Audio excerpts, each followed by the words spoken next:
তপশিলি মোর্চার ১০০রও বেশি আসন জিতিয়ে রাজ্যে ক্ষমতা দখল করবে বিজেপি। তবেই তপশিলীদের সার্বিক উন্নয়ন হবে। কথাগুলি বললেন ভারতীয় জনতা পার্টি তপশিলি মোর্চার রাজ্য সভাপতি সুজিত বিশ্বাস। তিনি জানান, রাজ্য বিজেপিতে ৬৮টি আসন তপশিলি জাতিদের প্রার্থীদের জন্য সংরক্ষণ করা হয়েছে।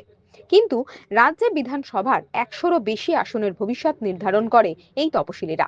তাই এবার রাজ্যে বিজেপির তপশিলি মোর্চা ১০০রও বেশি তপশিলি আসন জিতিয়ে আনার জন্য পরিকল্পনা করেছে।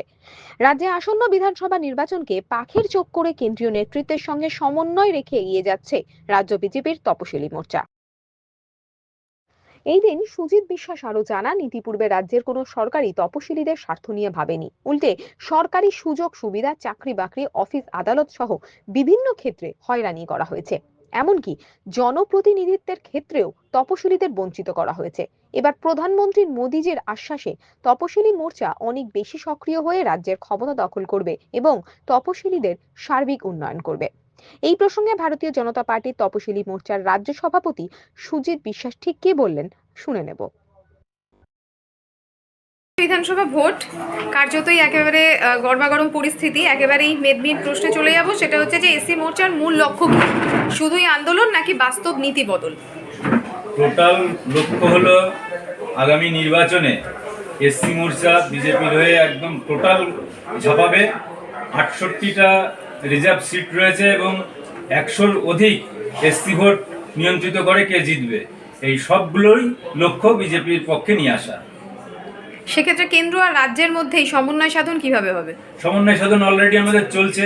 সেন্ট্রাল লিডাররা আজকেও এসেছিলেন, ওনারা দিশা দেখিয়ে দিয়ে গেলেন, সেই দিশায় আমরা চলবো। এটাই রাজ্য আর কেন্দ্রের মেলবন্ধন। মোটামুটি যদি একটু ব্যাখ্যা দিয়ে বলেন যে রিজার্ভেশনের এই কাজটা কিভাবে হবে, একটু ছোট্ট করে সরলভাবে যদি বলেন। রিজার্ভেশনের কাজটা যেরকম এসসিদের বিভিন্ন রকম সমস্যাগুলো রয়েছে, এই সমস্যাগুলো কেউ এতদিন দেখেনি।